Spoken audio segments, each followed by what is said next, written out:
पहले यहाँ पे ना सबसे पहले ये डायग्राम बना लेना। एक बाइफिनाइल ग्रुप रहता है, क्या है यहाँ पे सबसे पहले चीज, दो फिनाइल ग्रुप जो है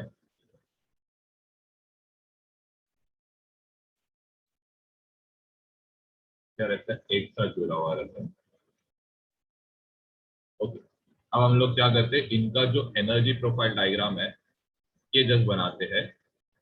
तो इसका जो एनर्जी प्रोफाइल डायग्राम रहेगा कुछ ऐसे रहेगा। अब इसका क्या मतलब है, अब यहाँ पे आप नोटिस कर रहे हो कि एनर्जी क्या है, बहुत ज्यादा है ये दो पॉइंट्स पे। ये तीन पॉइंट्स पे आप क्या ऑब्जर्व कर रहे हो कि जो एनर्जी है ये क्या लेस है।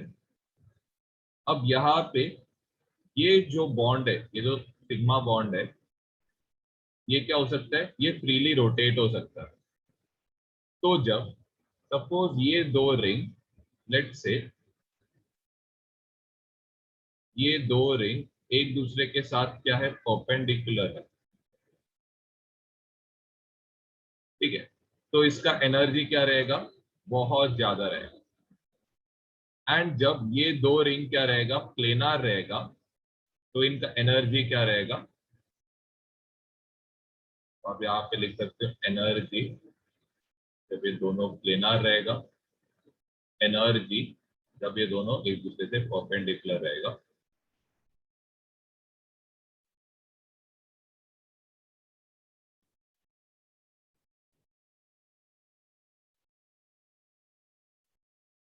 यहाँ पे रोटेशन,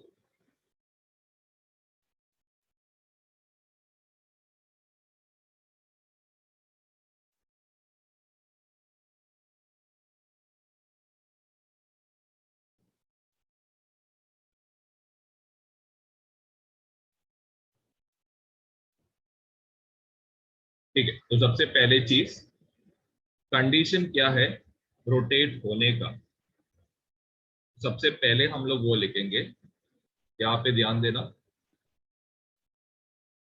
यहाँ पे नोट करके लिखो, कब दो ग्रुप्स रोटेट होंगे और कब नहीं होंगे। सबसे पहले चीज, यहाँ पे एक बाइफिनाइल रिंग, इस तरफ एक बाइफिनाइल रिंग, ये रहना चाहिए कंडीशन आपका सबसे पहले। नेक्स्ट, यहाँ पे ग्रुप एक्स, इधर एक ग्रुप एक्स रहना चाहिए, यहाँ पे ग्रुप वाई, इधर एक ग्रुप वाई रहना चाहिए। नेक्स्ट, एक्स वाई के बराबर रहना चाहिए, दोनों ग्रुप हाइड्रोजन नहीं रहना चाहिए, ड्यूटेरियम नहीं रहना चाहिए, फ्लोरीन नहीं रहना चाहिए। ओके, अगर ये कंडीशन सेटिस्फाई हो रहा है तो ये क्या होएगा, रोटेट होएगा। रोटेट होने के वजह से यहाँ पे आप लिखोगे फ्री रोटेशन लिखोगे, एंड फ्री रोटेशन होएगा तो ये कंपाउंड अभी प्लेनार नहीं रहेगा, ये कंपाउंड एक दूसरे के परपेंडिकुलर रहेगा, एंड जिसके वजह से क्या होएगा, ये ऑप्टिकली एक्टिव रहेगा। अब फ्री रोटेशन नहीं कब होएगा, तो वो हम लोग करेंगे।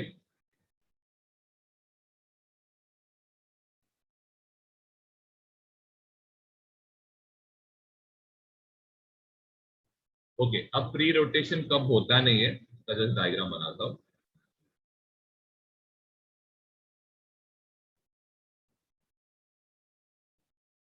ओके, अब यहाँ पे ये x है, इधर ये वाला पार्ट क्या है, y।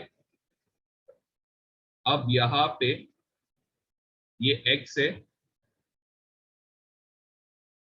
एंड ये क्या है, y। अब ये दोनों एक दूसरे से क्या हो गए, परपेंडिकुलर हो गए, तो यहाँ पे लिखना no free rotation if x is not equal to y, is not equal to h, is not equal to deuterium, not equal to 4। एक और एक कंडीशन है,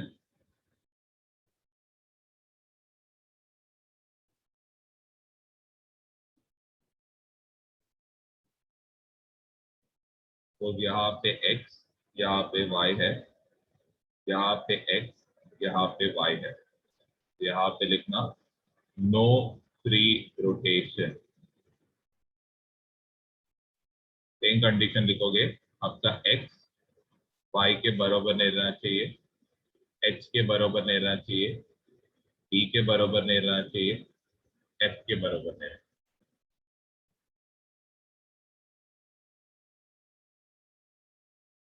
इसको अगर मैं सेंटर से कट कर दिया, ठीक है, ये प्लेन मतलब ये जो बेंजीन रिंग है इसके प्लेन के अक्रॉस कट कर दिया, तो ये जो ब्रोमीन है एंड ये ब्रोमीन, ये एक दूसरे से सिमिलर हो गया। तो इसका मतलब यहाँ पे क्या है, सिमिलैरिटी है ना, तो ये ऑप्टिकली इनएक्टिव है। ये फर्स्ट वाला पार्ट हो गया। अब सेकंड वाले पार्ट में बताओ, क्या यहाँ पे हो सकता है क्या रोटेशन, ये वाले पार्ट?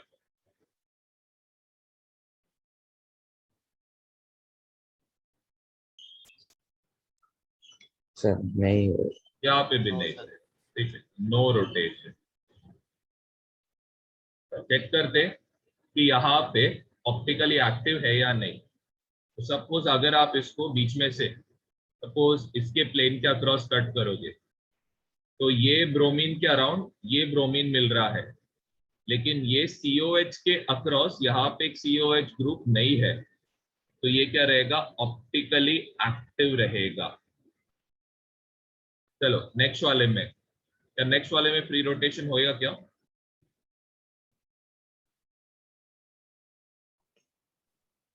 हाँ सर। नहीं होगा। देखो सबसे पहले चीज को कंडीशन दिया है, फ्री रोटेशन होएगा कब, जब दोनों ऊपर के ग्रुप जो रहेंगे ये क्या रहना चाहिए, सेम रहना चाहिए और प्लेन में रहना चाहिए। तो यहाँ पे सबसे पहले चीज, एक तो ये दोनों ग्रुप सेम नहीं है, तो इसीलिए यहाँ पे नो रोटेशन होगा, सॉरी यहाँ पे रोटेशन होगा। ये वाले पार्ट में रोटेशन होने वाला है। रोटेशन होने के साथ साथ ये क्या हो जाएगा, एक दूसरे से परपेंडिकुलर हो जाएगा, परपेंडिकुलर होने, सॉरी प्लेनार हो जाएगा। प्लेनार होने के वजह से यहाँ पे ऑप्टिकल, मेरा गलती है, यहाँ पे नो रोटेशन में रहने वाला, नो रोटेशन होएगा, क्योंकि ये ऑफकोर्स इधर देखो यहाँ पे लिखा भी है कि ये एक्स और एक्स ने, तो यहाँ पे लिखा है no free rotation. No free rotation रहेगा तो ये क्या रहने वाला है, ये जो कंपाउंड रहेगा ये क्या रहेगा, एक प्लेनार कंपाउंड रहेगा। अब नेक्स्ट वाला पार्ट, यहाँ पे आप नोटिस कर सकते हो ये ग्रुप और ये ग्रुप क्या हो गए, सिमिलर हो गए, नीचे का ग्रुप भी क्या हो गया, सिमिलर हो गया। तो इसके वजह से इसका क्या होएगा, रोटेशन होगा। 90 डिग्री रोटेशन होने की वजह से ये कंपाउंड अब प्लेनार नहीं रहेगा, बल्कि ये दोनों क्या रहेगा, एक दूसरे से परपेंडिकुलर रहेगा। इसका मतलब ये क्या रहने वाला है, ये ऑप्टिकली एक्टिव रहेगा। इसके वजह से, फ्री रोटेशन के वजह से। तो ये कंडीशन जस्ट ध्यान देना, यहाँ पे आपका x और y जो है, सॉरी x और x जो है ये क्या रहना चाहिए, सिमिलर रहना चाहिए। ये नीचे का ये दोनों वाइज क्या रहना चाहिए, तब जाके क्या होता है, फ्री रोटेशन होगा।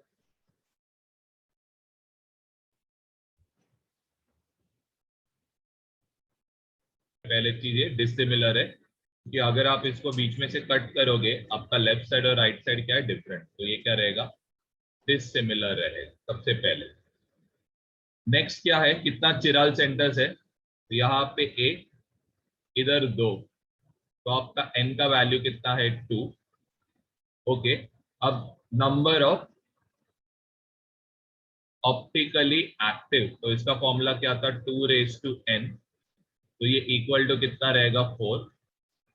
इसमें एक जो पेयर रहेगा d और l रहेगा, दूसरा जो पेयर रहेगा ये d और l रहेगा।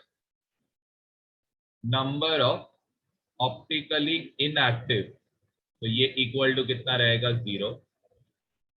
पेयर ऑफ इनैंशियोमर्स, यहाँ पे टोटल 4 है, तो पेयर ऑफ इनैंशियोमर्स कितने रहेंगे, अगर आपको बोला रहेगा, तो पेयर ऑफ इनैंशियोमर्स ये रहेगा 2। एक ये एक पेयर है, दूसरा ये एक पेयर है कि डी का ऑपोजिट एल रहता है, डी का ऑपोजिट एल रहता है। चलो इसमें ये इधर सिमिलर एंड रहेगा कि डिसिमिलर रहेगा?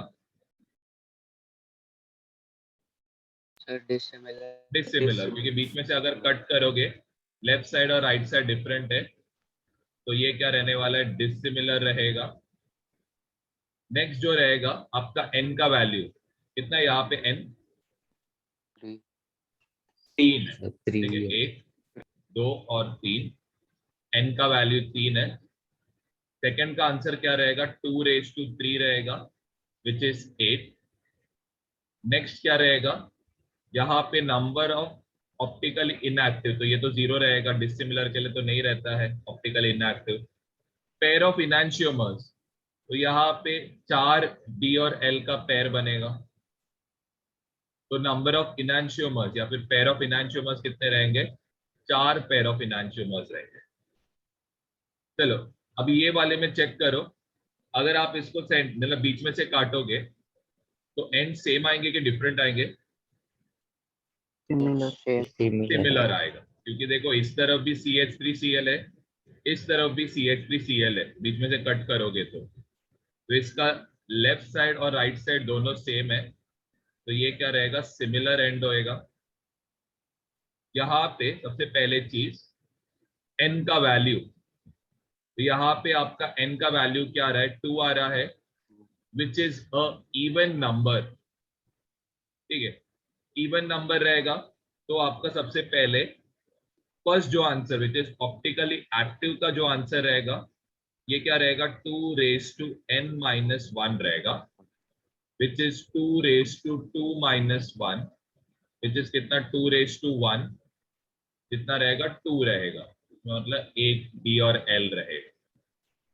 ऑप्टिकली इनएक्टिव, तो ऑप्टिकली इनएक्टिव का हम लोग फॉर्मूला देखा था, दैट इज, इसमें मैंने ध्यान देने बोला था, 2⁻n/2 -1 रहेगा, तो ये होएगा 2/2 -1, 2⁻1 - 1 विच इज 2⁻0, तो ये ऑप्टिकली इनएक्टिव कितना रहेगा? 1 रहेगा।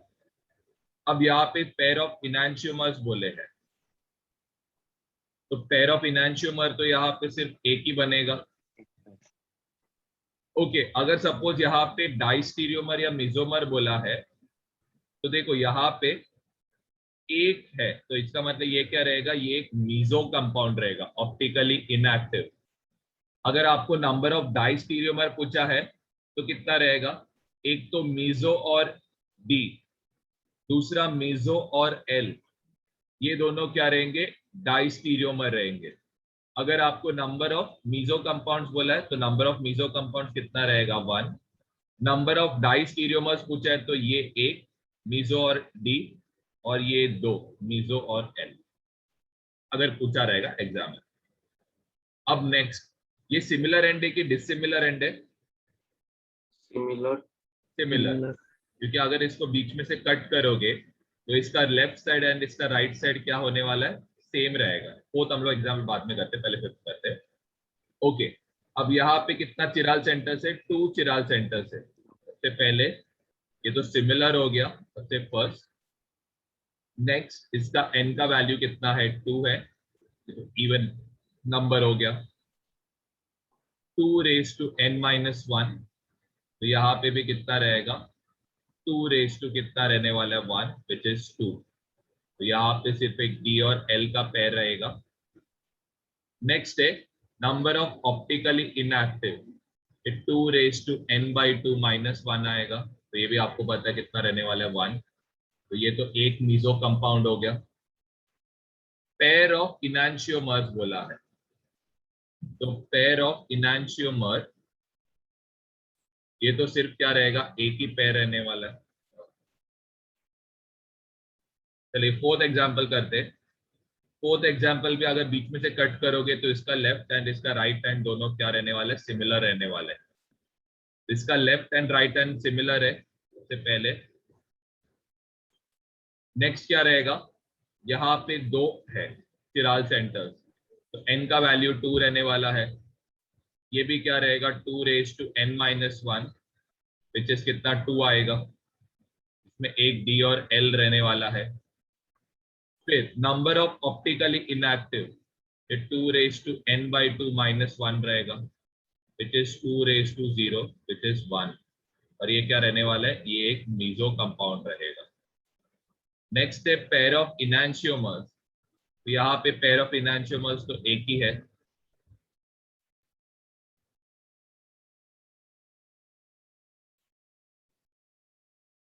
सिमिलर, क्योंकि अगर आप इसको बीच में से कट करोगे आपका लेफ्ट साइड राइट साइड दोनों क्या रहने वाला है, सिमिलर। तो फर्स्ट वाला का आंसर क्या है, सिमिलर है। सेकंड, यहाँ पे चिराल सेंटर कितना है, तो ये 1 हो गया, यहाँ पे ये 2 हो गया, तो n का वैल्यू यहाँ पे कितना है, 2। इवन नंबर, सिमिलर है, तो ऑप्टिकली एक्टिव, इसका फॉर्मूला यहाँ पे क्या रहने वाला है, 2^n-1 which is 2^1 which is 2 आएगा। ऑप्टिकली इनएक्टिव, ऑप्टिकली इनएक्टिव का फॉर्मूला है 2^n/2 -1, तो ये कितना रहेगा, 2/2 which is 1 - 1 which is 2^0 which is कितना, 1 आएगा। पेयर ऑफ इनैंशियोमर्स, तो यहाँ पे 2 है, इसका मतलब एक ही जोड़ी बनेगा। चलो, ये डिसिमिलर है कि सिमिलर है, सिमिलर है सर। सिमिलर है क्योंकि एग्जैक्टली बीच में से, तो ये सिमिलर हो गया। यहाँ पे n का वैल्यू ये 1, ये 2 एंड ये क्या हुआ, 3 हो गया, तो n का वैल्यू यहाँ पे कितना हो रहा है, 3 हो रहा है। अब नेक्स्ट, ऑप्टिकली एक्टिव, तो ऑप्टिकली एक्टिव यहाँ पे आपको ध्यान देना पड़ेगा, ये 2^n-1 है। अब यहाँ पे ये ऑड नंबर है, प्लस अभी आप नोटिस कर सकते हो यहाँ पे ये जो पार्ट है ये क्या रहेगा, स्यूडो कार्बन रहेगा। अब स्यूडो सेंटर का मतलब क्या है, जैसे कि देखो यहाँ पे ये R रह सकता है, ये R रह सकता है। ऑफकोर्स अभी ये दो, अभी देखो ये पार्ट और ये पार्ट अभी भी ऑप्टिकली एक्टिव नहीं है, ये S रह सकता है, ये S रह सकता है, अभी भी ये दो पार्ट ऑप्टिकली एक्टिव नहीं है। लेकिन अगर सपोज ये R है एंड सपोज ये S है, तो ये जो कार्बन है, मतलब ये वाला जो बीच वाला कार्बन है, ये क्या बन जाएगा, ऑप्टिकली एक्टिव बन जाएगा। तो ऐसे टाइप का कार्बन को आप क्या बोलते हो, स्यूडो कार्बन बोलते हो। ठीक है, तो ये जो कार्बन है ये क्या एक स्यूडो कार्बन का काम कर रहा है, तो इसका फॉर्मूला आएगा 2^n-1/2 आएगा। अब ये कितना होएगा, 2^2 -2^1, तो 4 - 2, ये कितना होएगा, इसका आंसर 2 आएगा। अब हम लोग करेंगे ऑप्टिकली इनएक्टिव, तो ऑप्टिकली इनएक्टिव कितना रहेगा, 2^n-1/2 आएगा, तो दैट इज 2^3-1, 3 - 1 तो 2/2, ये कितना रहने वाला है, 2^1 रहेगा, विच इज इक्वल टू कितना, 2। पेयर ऑफ इनैंशियोमर्स, यहाँ पे 2 है, तो पेयर ऑफ इनैंशियोमर्स कितने बनेंगे, 1। अब देखो यहाँ पे कितने हैं, 2 मीजो कंपाउंड्स है, ये एक मीजो कंपाउंड, ये दूसरा मीजो कंपाउंड, ये क्या रहेगा, एक डी कॉन्फ़िगरेशन रहेगा और एक एल कॉन्फ़िगरेशन रहेगा। तो अगर suppose number of meso compounds बोला है, तो ये 1, ये 2 एंड ये एक दूसरे के साथ 3, टोटल कितना मीजो कंपाउंड्स है, 3 मीजो कंपाउंड्स रहेगा, सॉरी 3 डायस्टीरियोमर्स रहेगा अगर एग्जाम में क्वेश्चन पूछा तो। चलो अब नेक्स्ट वाला करेंगे। नेक्स्ट वाले में भी नोटिस कर सकते हो, सबसे पहले तो ये सिमिलर एंड है, तो यहाँ पे S आएगा। नंबर ऑफ मतलब स्टीरियो सेंटर्स, तो 1 2 एंड ये कितना आएगा, 3 आएगा, तो हमारा n का वैल्यू यहाँ पे कितना है, 3 है। अब सबसे पहले ऑप्टिकल एक्टिव, तो ये जो है ये क्या रहेगा, ऑप्टिकल एक्टिव रहेगा कब, जब ये R रहेगा और ये क्या रहेगा, S। ओके, तो ये कितना रहने वाला, 2^n-1, 2^n-1/2, तो ये कितना रहेगा 2^2 2^1 equal to 2। Same optically inactive भी वही सेम रहेगा, 2 रहेगा। पेयर ऑफ इनैंशियोमर्स भी कितना रहने वाला है। नेक्स्ट वाला पार्ट, अगर आप इसको बीच में से कट करोगे तो ये क्या हो गया, सिमिलर एंड हो गया। नंबर ऑफ स्टीरियो सेंटर्स 1 2 और यहाँ पे 3, तो n का वैल्यू यहाँ पे 3 है। ऑप्टिकली एक्टिव तो ये कितना रहेगा 2^n-1 2^n-2, क्योंकि यहाँ पे भी ये r रह सकता है, ये s रह सकता है, तो ये कितना रहेगा, इसका आंसर 2 रहेगा। ऑप्टिकली इनएक्टिव भी कितना रहने वाला है 2। पेयर ऑफ इनैंशियोमर्स भी कितना रहेगा। यहाँ पे भी आप नोटिस कर सकते हो, इसको एग्जैक्टली सेंटर से कट करोगे तो ये तो सिमिलर एंड हो गया। n का वैल्यू यहाँ पे 3 है। ऑप्टिकली एक्टिव तो ये कितना रहेगा 2^n-1 2^n-1 अपॉन 2, तो ये इक्वल टू कितना रहेगा, ये भी इक्वल टू 2 रहने वाला है। ऑप्टिकली इनएक्टिव ये भी 2 रहेगा। पेयर ऑफ इनैंशियोमर्स ये इक्वल टू 1 रहने वाला है। चलो नेक्स्ट, यहाँ पे भी सेम रहेगा, ये तो सेम ही एग्जाम्पल हो गया।